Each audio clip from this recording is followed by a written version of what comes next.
Hi, I'm historian and psychotherapist Andy Erdman, and this is Feel Familiar? Emotionally Intelligent History, a show where we look at important, but sometimes little known or forgotten events and people from the past in order to better understand the present day. We'll also see how feelings, thoughts, fantasies, and ideas drive people to make history. There's more to history than what you've been taught. History repeats, it may or may not. Time's got baggage, we all do. Erdman's here to walk us through what, when, where, how, who. Feel familiar? Crack the spine, a times-old script. We're diving in where the facts have slipped. It's history told with wit and care, with ghosts and guests, no thoughts to spare. Who, what, why, how, where. Feel familiar? Hi, this is Andy Erdman, and welcome back to Feel Familiar, Emotionally Intelligent History, Season 2. I am joined by my guest, Stephen Robinson. He is the author and host of the Play Typer Guy newsletter and podcast, which covers politics, culture, the arts, and something else that interests you. He is a contributor to Public Notice and the AV Club of The Onion, and he is also the board chair of the Portland Playhouse in Portland, Oregon. Stephen, welcome. Good to have you here. Good to be here, Andy. Yeah, thanks for having me. Sure. All right. And we have Joshua Dudley, our indefatigable producer, with us. Are you fatigable? I'm sorry. Did I misspeak? I might be, Andy. I don't know. I'm checking in. It's it's summer outside of New York City. Okay. And, Oh, you're getting a warm day there? Yeah, warm day. Absolutely. So I hope we have a warm front today talking about the history of womanless weddings. Oh, we're going to get there. Well, let's do a little recap of what happened last time. We were doing sort of a history of the theater, and particularly men playing women's roles, which has a long and very vaunted history, during the reign of Elizabeth I. And she had the good sense to reign during what's been called the Elizabethan era. So I think that's really good brand alignment. We're talking the late 1500s, early 1600s, the age of Shakespeare. It is a flourishing time of the theater, a renaissance, but there are no women on the English-speaking stage. So all of these great playwrights, Shakespeare and Marlowe and Jonson, they're writing these roles for dudes. Lady Macbeth, Juliet. So it's a really amazing time. And then, of course, because we can't have nice things, the theater gets shut down in 1642 by the Puritans and Cromwell. And the Puritans, they just don't like theater. Maybe if they got to do theater more, I don't know what it is about the right wing. They like a certain kind of theater. I don't know. I can't. If you guys have any thoughts, please feel free to weigh in. But it's like the first thing they do is shut down the theater, why? Anyway, the theater is restored in 1660 during a time called the Restoration, because the monarchy is restored in England. And for the first time, you have actresses. And not just any actresses, you have great actresses, women playing women's roles. Nell Gwynn, Anne Bracegirdle, and you also have female playwrights. And for a time, you have this very funny situation where female impersonators, very brilliant, illusionistic, nuanced female impersonators, Edward Kynaston, the most famous, are playing women's roles. And like the dudes in the Restoration manosphere are insisting that men make better women than women, eventually, like a lot of things, they are proven wrong. The women win out. And what starts to happen is the female impersonators become more like cartoonish, comical. Stephen, I think you called it, humorous. It's funny to have these men clearly dressed as women, and they're carnivalesque. And it's an approach to female impersonation called the dame. And this is the age of the rise of the dame. It's going to take a few hundred years before that more female, feminine, illusionistic drag type is going to come back into the Western stage. So from an age of real disguise, the age of Shakespeare and the age of Kynaston, we have something called false disguise. And it becomes very big in music hall. And I think we can say the age of camp is at hand. And Stephen, I'm wondering, do you have any thoughts about camp, or could you define it, or maybe just any thoughts you have? I've read a bit about camp, and I'm a big fan of camp. Obviously broad performance, almost farcical. There are certain performers who are themselves inherently camp. So there's the actor Grayson Hall from the old 1960s show Dark Shadows, who is just like, as soon as she's on the stage, she's campy, but it's like arch, like the way she looks at the camera and everything. It's just very. There's a direct line. It's almost like obscenity when you say, like, you know it when you see it, but you go back to sort of Gloria Swanson and Sunset Boulevard. It's like, it's campy by very nature of how she performs her roles. And I think that's sort of the big difference with a lot of what would become drag versus, let's say, minstrel performance and blackface. Because, as you state, the notion is to sort of reinforce a rigid order. So you're sort of reinforcing negative stereotypes about Black people with minstrel performance. And I think later some cross-dressing performance would just, it's not camp, it's just reinforcing rigid standards of appearance for women. So on SNL, you would have men playing women if they're quote unquote, I'm using quotes here, ugly. So John Goodman as Linda Tripp or Janet Reno would be played by men. That's the joke. They're so hideous that to be played by a man. And Living Color did that as well with like the quote unquote ugly woman that Jamie Foxx played. However, when Terry Sweeney in the early 80s played Nancy Reagan on Saturday Night Live, that was clearly a drag performance. Okay. And if you watch this, it's clearly he's doing her as drag with all the sort of stuff that we see as camp signifiers in her performance.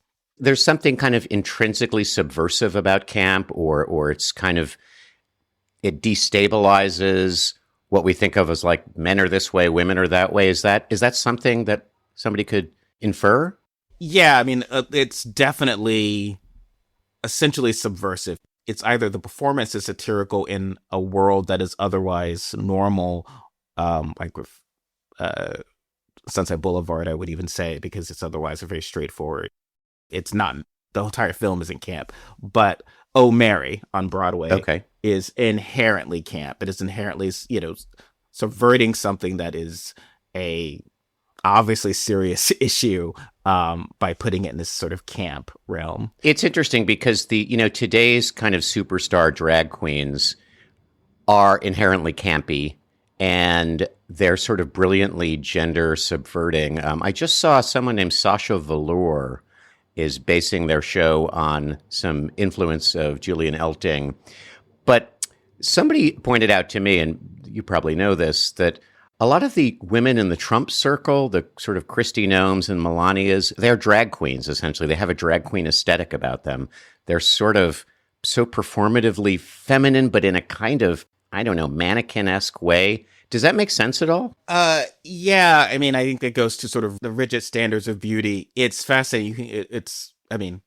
This is your area of expertise, is sort of psychoanalyzing what's happening there. But from myself, it's like, it looks like, I'm going to date myself, it's like Waylon Jennings and Madam, like the Madam puppet. So all these people look like Madam, and it's just, what is going on? Like, Kristi Noem is just like, you were fine. You looked fine before. Yes. Still evil. You're still a puppy killer, but I don't know what is happening. Like, I just don't know, like, that you went there and whatever, either the stylist or the plastic surgeon, and you walk out happy and pay them. You're not like Jack Nicholson as the Joker in Batman, like losing your mind because you look hideous. It's like, how do you possibly think this is acceptable? But yes, slathered with the makeup as well, and slathered, it's just not. No. Yeah. There's something like, it's like a sarcophagus of like makeup, and it's. I think too, it's because it's coming from the top down. I mean, like if you look at Trump, he's got this buffoonish hair. Oh, totally.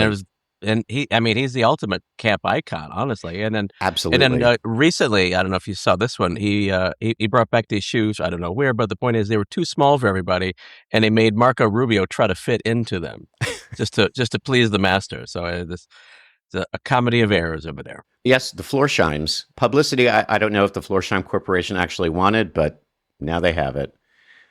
So we're seeing the rise of this campy dame who's very kind of blousy, and we're getting towards some of the familiar drag aesthetics of our age.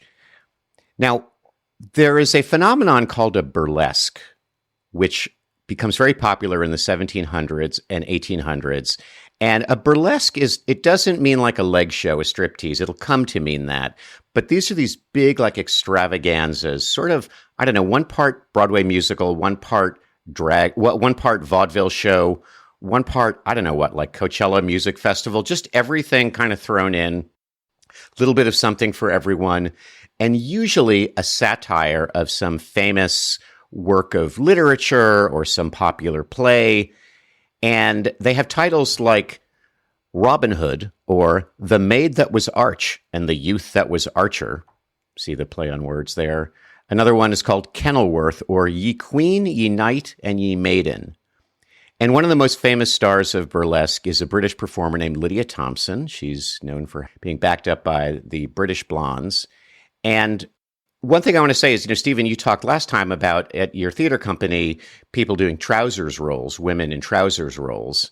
And you see drag and dame types appearing in these burlesques, but you also see actresses appearing as sort of boyish men.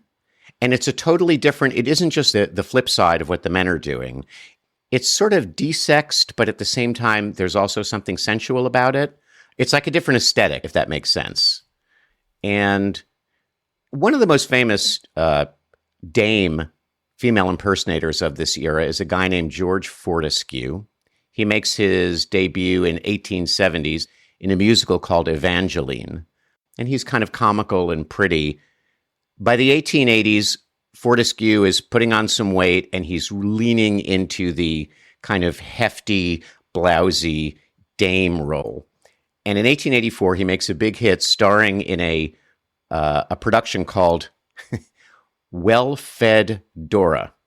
And it's a satire of a play called Fedora, which stars Fanny Davenport. And he is called very big and fat and absurd. And Fortescue in the 1890s appears in The Belle of New York. He makes another hit, and he is called Abominable. Not because he's bad, but because he's this like abominable, large, campy female type. And you're going to see this too in womanless weddings. You're going to see the bride or bridesmaids, these giant men who are paired with very shrimpy little grooms, sort of like dragging them around. And I had an example of one from, let's see, this is a Birmingham, Alabama womanless wedding from August 1917. The guy who plays the bride was a guy who weighed over 200 pounds named Dr. F.H. Denson. And at the same time they were casting about for grooms, they were auditioning several local runts to play the groom. And this is a common approach in womanless weddings, these hefty dame characters.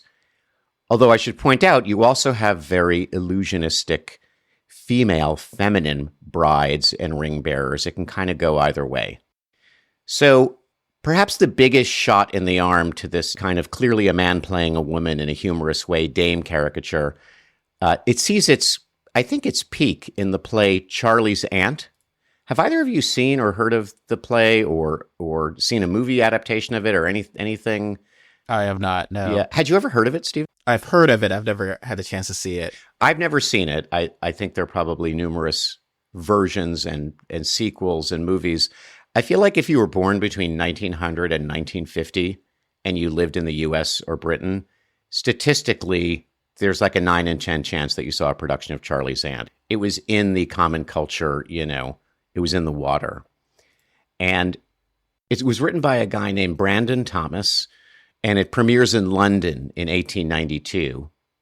And the play involves an Oxford undergrad named Fancourt Babberley, who gets dressed up as a charming frump, so a dame character, so that he can help these two young lovers get together.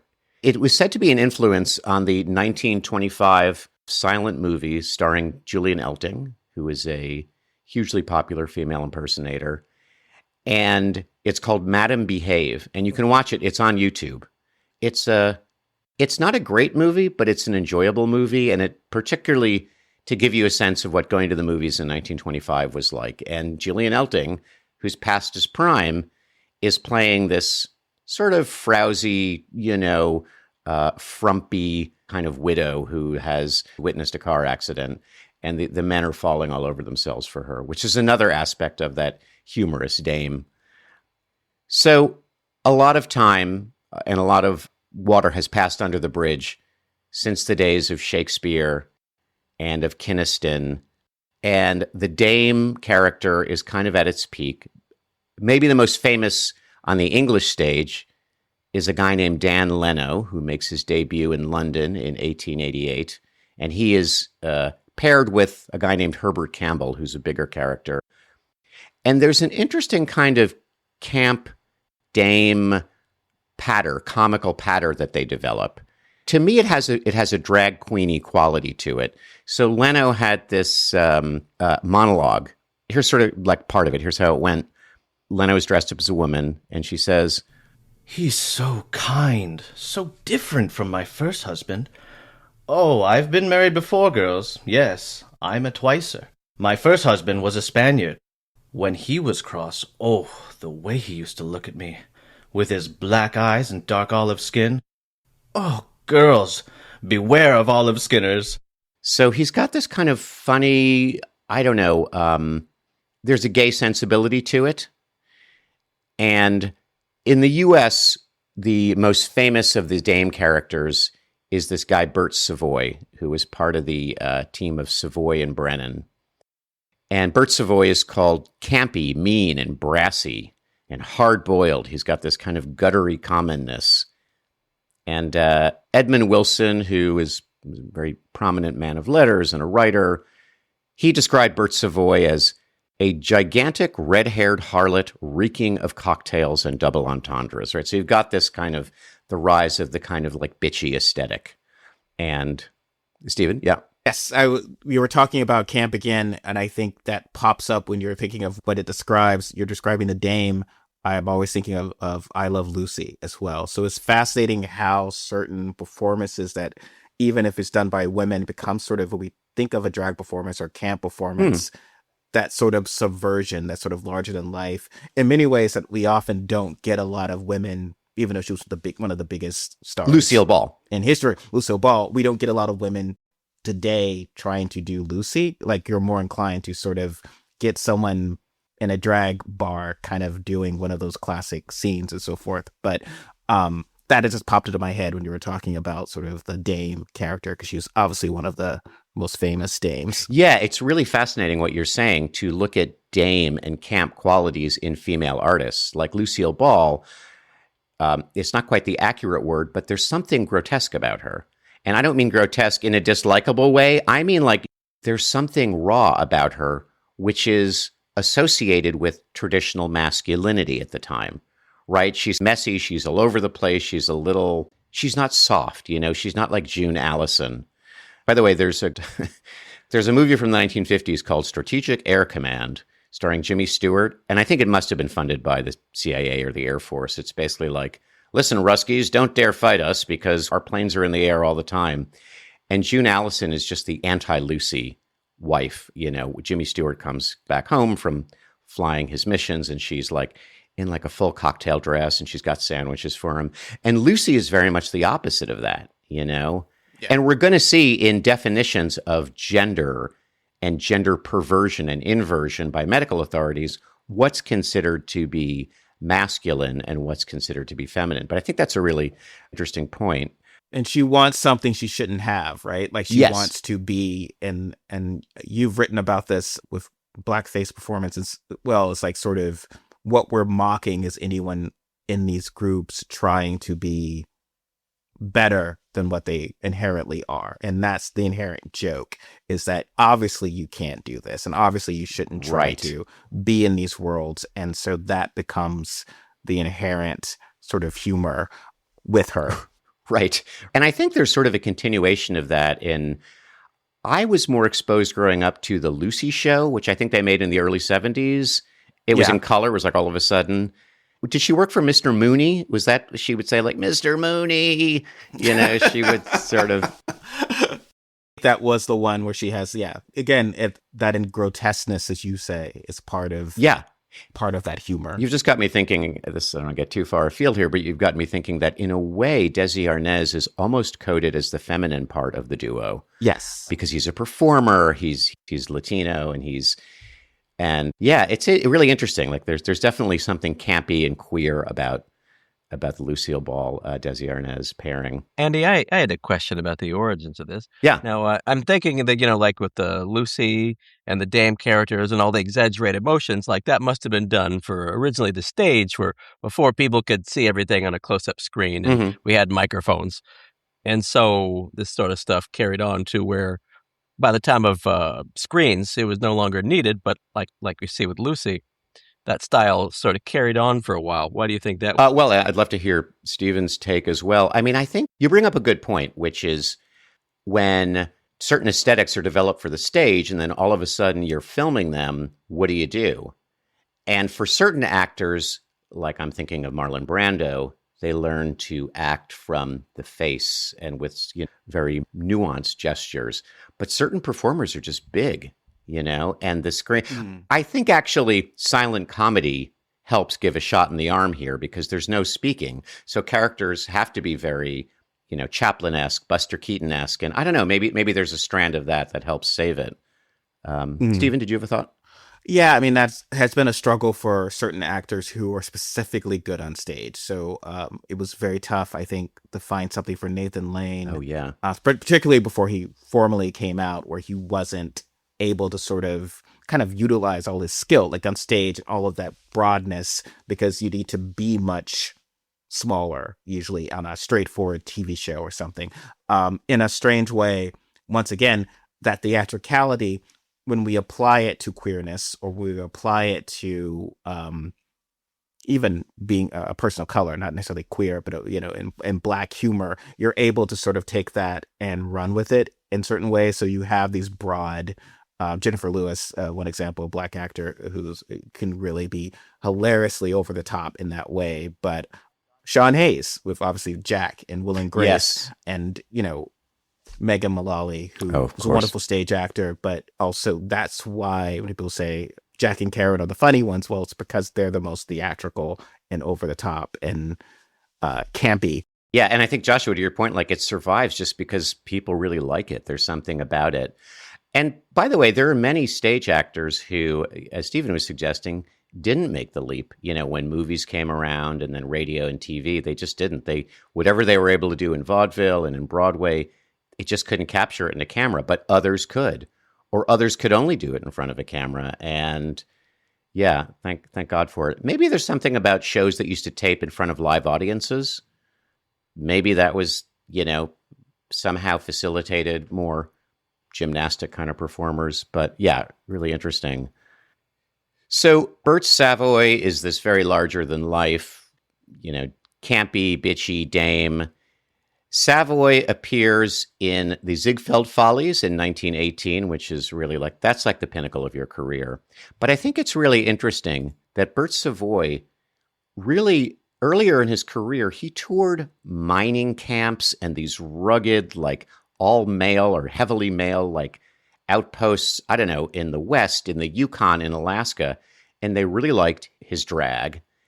And also, it's been noted that in these kind of places, these very male-heavy places away from sort of polite society, there are room for gender nonconformers, right? There are accounts in the 1870s of people who just cross-dress, not to perform, but men who wear petticoats in mining camps in Colorado, and women who like to dress as men. And I think when you get away at the time from kind of society and the city and places where there are hierarchies, people are I don't know, do what you want. Did you guys ever watch Deadwood, the HBO show Deadwood? Because Calamity Jane, I think, is a gender nonconformer. She's sort of a trans man, and it's fascinating. She just sort of exists in that world of I don't know, people are more worried about getting stabbed at the saloon than whether a man is wearing petticoats. Now, Bert Savoy is one of perhaps the most famous American dame character. Bert Savoy, by the way, he died in 1923. I think he was walking on the beach at Coney Island and he was hit by lightning. And unrelated to the history of drag, getting hit by lightning is one of my like worst fears. And I don't know if you share that, but I Once I realized that I would not get superpowers. There was always these things where growing up, you get struck by lightning, you get some sort of power somehow. And that was like in the 50s or 60s. And eventually they clearly debunked that. And then I was reviewing a movie with Jamie Foxx and Jessica Biel and some other actor in the time. And it's had this whole thing where this military airplane gets struck by lightning and then becomes self-aware rather than, it breaking. The airplane becomes self-aware? Yes, because it gets struck by lightning. And I'm like, this is 2003, guys. Like, this lightning is not magic anymore. Science like, has weighed in. That's not what happens. What is like it was 1950s? It's like we kind of get how lightning works, and maybe you could do this, and it would make the plane self-aware. But no, it will just break it. What does a self-aware plane? Is it like, where am I going? Omaha? No. We're going to Cancun. All right, hold on to your seats. Well, self-aware, it always becomes evil because apparently consciousness is this terrible like burden, and you suddenly go crazy. But no. It's just tired of humans doing all sorts of horrible things in its restrooms and God knows what. No, I went to a summer camp where we did drag shows, and there was the myth of like the kid who'd been hit by lightning, like somehow in the mythic past of the camp. Did you hear about the kid? Yeah. We were just playing. They were just throwing a ball around. A storm came in and boom. And so I think since then, anyway, poor Bert Savoy, he died too young by being hit by lightning on Coney Island Beach, which perhaps is a perfect demise for him.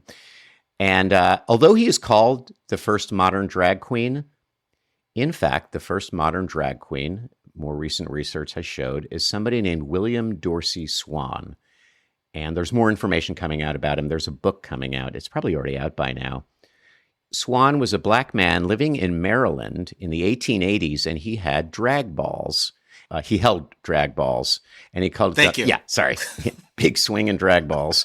And he called himself the Queen of Drag. And of course, he was hassled and arrested by the government. But anyway, he does seem to have been the first artist. So drag has definitely, we've seen the height and the pinnacle of the dame character and drag and camp and where it leads to. And this is sort of towards the end of the 1800s. And I should point out, by the way, there's another subspecies of drag, which I'm just fascinated with, which are double-voiced singers who essentially their drag was in the way they sang. So they would sing like a man, in like a bass, and they had great voices. They would sing, da, da, da, da, da, and then all of a sudden sound like a woman singing soprano, back and forth. It sounded better than this. And there was one performer, Dora Doran, who would dress half as a man and then half as a woman and just turn to the man's side and sing the bass side and then do the female impersonation, turn around, and they became a woman. And I don't know, that's the kind of thing that like, I think it would be hard to reproduce on film, even if you could capture it really well. Yeah. Like that's the kind of thing I would want to see in person. It's very difficult. I mean, I was obviously big in vaudeville, as you say, and it's sort of the core of the character, Mary Sunshine from Chicago, which is meant to be. And when they made the film, they cast Christine Baranski, who's wonderful, but she's actually not even playing Mary Sunshine in a sort of campy way, which Christine Baranski definitely could do. She's just sort of there, which is unfortunate. I think, as you say, it's very hard to convey that on screen. I think now they might have cast a drag performer as Mary Sunshine. I think the problem is that it was deemed, and it has been deemed in some productions, insensitive because sort of the twist at the end is outing Mary Sunshine as a man. She goes, I also can't sing, and they pull the stuff from her, and she's like a man, and it's meant to be the big moment at the end. I think they couldn't figure out how to do that in a way that wasn't offensive, but I think now perhaps you could. Yeah, that's really interesting. I'd forgotten about that, but yeah, there's the kind of betrayal that wouldn't happen now. It wouldn't be part of the narrative that there's something like a betrayal. I'd forgotten that about Chicago, but yeah, I love Christine Baranski. So yeah, you do have some of these subgenre, these quote unquote freak performers including the double-voiced singers. So let's take a little step back.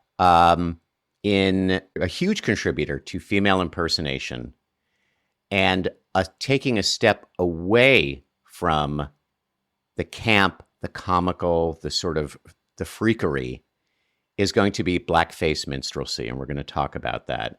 It's a big, fascinating, troubling, incredibly important, just part of American popular culture. But blackface minstrelsy, we're going to see, plays a big part in the re-emergence of the more illusionistic and nuanced and beautiful female impersonators who were called imps in the vaudeville era. Now, where does minstrelsy come from? Well, in the 1820s, some white entertainers start to put black makeup on their face. It's made up of burnt cork and some kind of a grease, like a machinery grease. And they start calling themselves Ethiopian delineators. And they appear at circuses and carnivals and, Barnum's Museum. And they are basically saying, like, this is what authentic black people are like. We've gone down south and we've looked at black persons on plantations and also spoken to freed black persons. And this is what these, exotic and strange and mysterious beings are like. And they're mostly doing it for Northern audiences.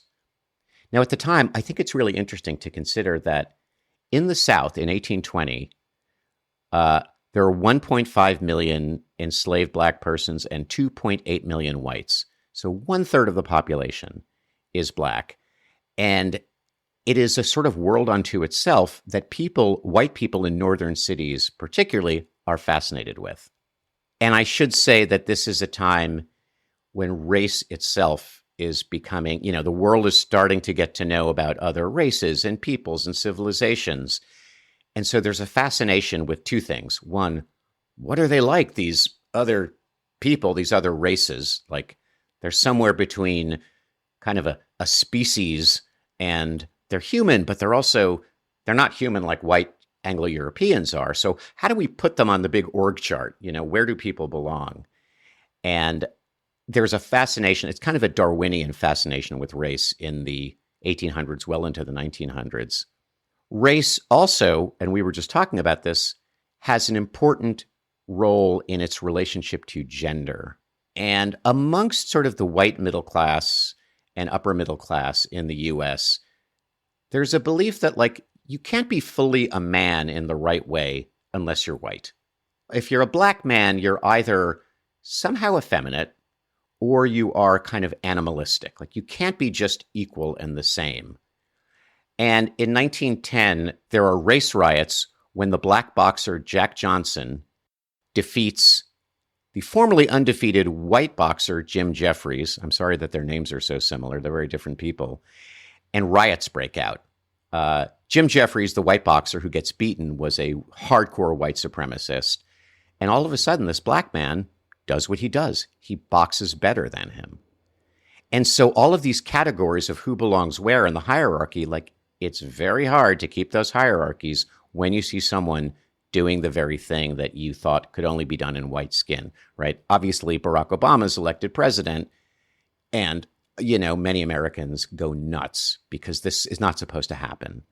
If you've read Isabel Wilkerson's book, Cash, she talks all about it. Stephen, are you familiar with the Jack Johnson, Jim Jeffries? Did you study that at all? Or? Oh, yeah. Yeah. Oh, yeah. And it's the joke now, obviously, is that it's not a surprise. Like, you would not put money on the white boy in the the boxing match. Exactly. It's like, well, of course he got beaten, but at the time, yes, especially given the racial implications. It's both horrifying and in a way comforting because it's so familiar.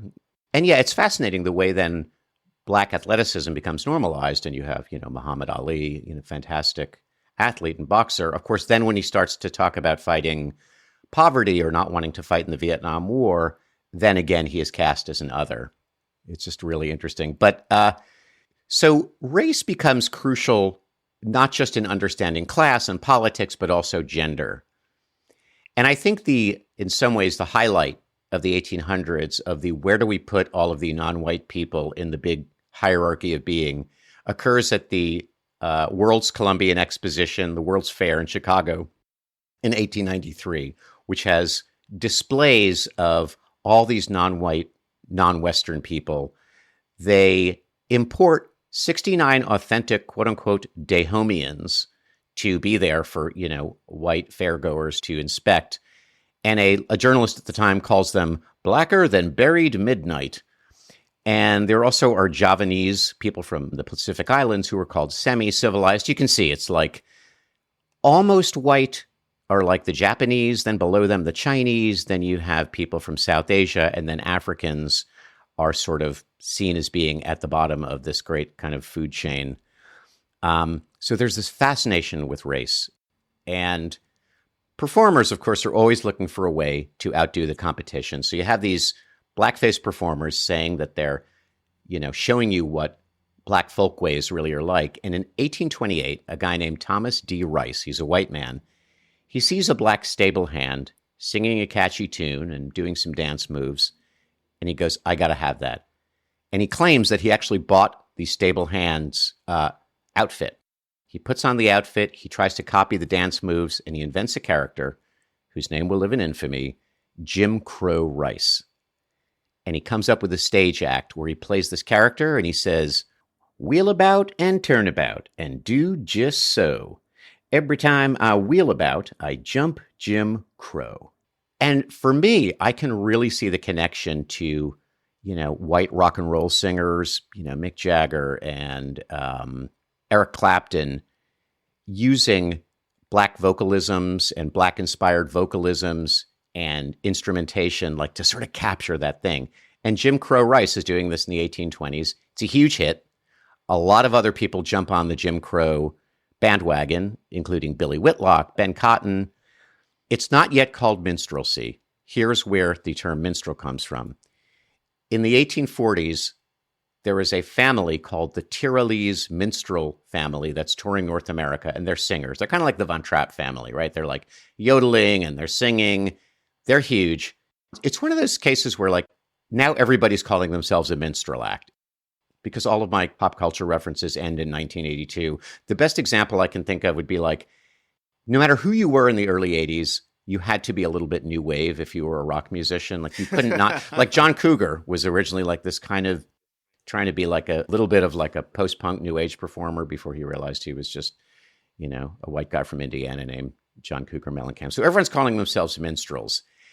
And the blackface performers, these white men in blackface, start calling themselves minstrels. And the most famous is Dan Emmett, who starts a group called the Virginia Minstrels, but also George Christie's Christie Minstrels. You may have heard of, there was a band in the 60s called the New Christie Minstrels, but these were the Christie Minstrels.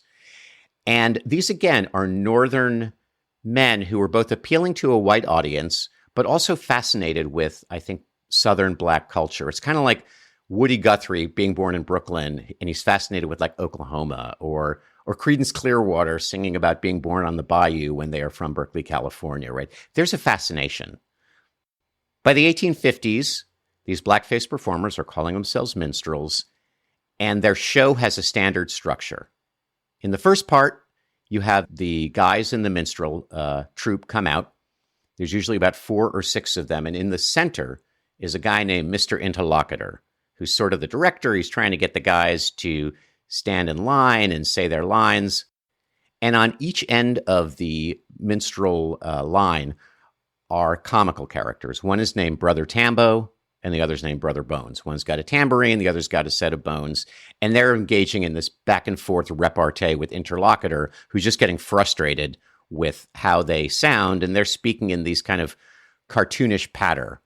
They've been likened to setting the stage for the straight man with the comic one, like Abbott and Costello, Martin and Lewis. Stephen, did you have a thought you wanted to? Sure. I don't know if you had a chance to see the Scottsboro Boys when it was on Broadway. I didn't. It's on 2010, but it's essentially Coleman Domingo played Mr. Bones. Really? John Cullum was the interlocutor. Okay. And it was really good. And it speaks to, despite all the history of this, it is very compelling to watch. It's entertaining because it's the roots of all of our popular culture. Yeah. Totally. No, it is very compelling. And I think it's hard to overestimate just how impactful this was in leading to the appropriation and use of Black folkways, but also it sets the stage for jazz and ragtime and stand-up comedy, eventually blues, rock and roll. The comical characters are speaking in like, I don't know, I don't want to be oversimple about it, but sort of the 18th century version of like rap, hip hop, but as appropriated by white artists. So Brother Tambo and Brother Bones are talking about Grand original, local, locomotive, dogmatical, grogmatical, gold, feverical, and prophetical lecture. For the 21 million on the roundaboutionary resolution of this ya sublunar caustic globe.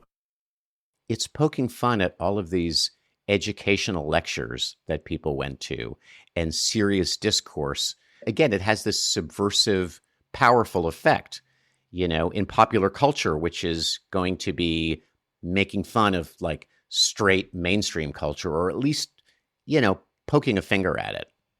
So yeah, Mr. Interlocutor is kind of the original straight man, the kind of Abbott and Costello, the kind of Martin and Lewis. This is the style of the minstrel show through the 1800s. The last part of the minstrel show is usually a one-act play, but it is in the middle of the minstrel show that we see something called the olio.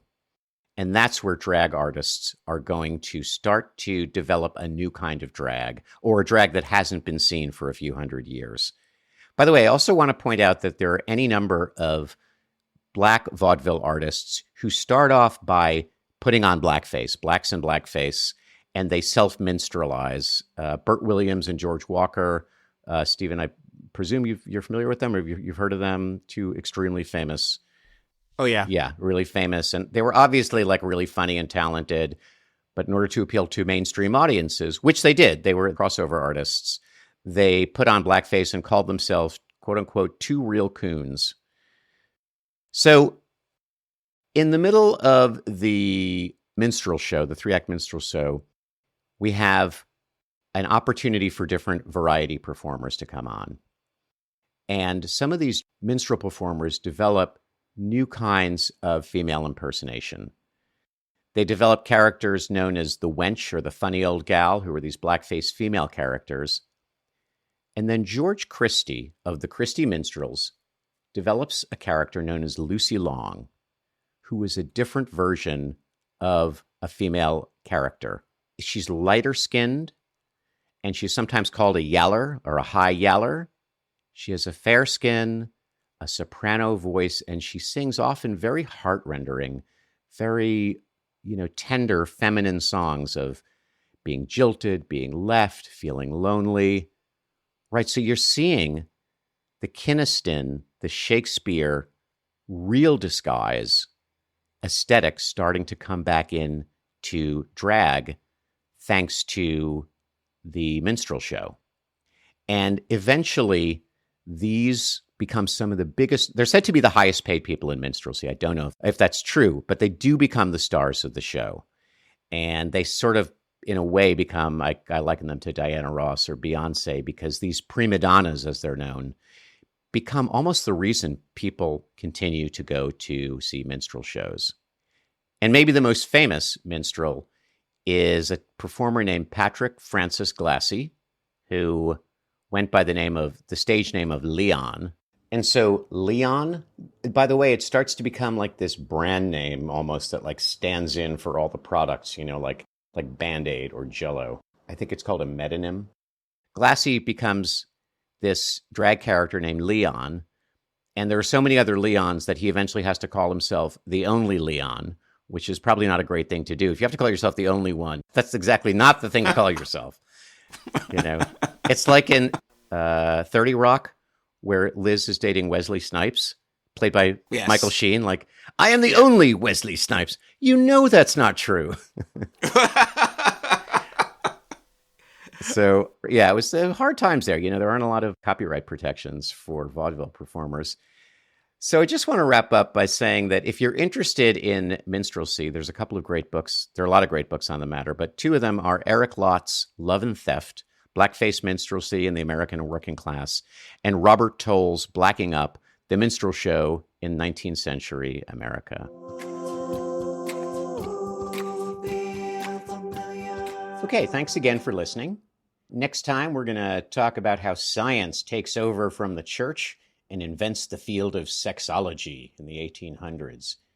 We're also going to touch a bit on Mae West and the rise of drag on college campuses a couple of hundred years ago. Also, how we'd fare in the post-apocalypse world, which we know we'll all never live to see. Oh yeah, also the Partridge Family, Denzel Washington, and REM. That's it. That's it. There's more to history than what you've been taught. History repeats, it may or may not. Time's got baggage, we all do. Birdman's here to walk us through what, when, where, how, who. Feel familiar? Crack the spine, a times-old script. We're diving in where the facts have slipped. It's history told with wit and care, with ghosts and guests, no thoughts to spare. Who, what, why, how, where. Feel familiar?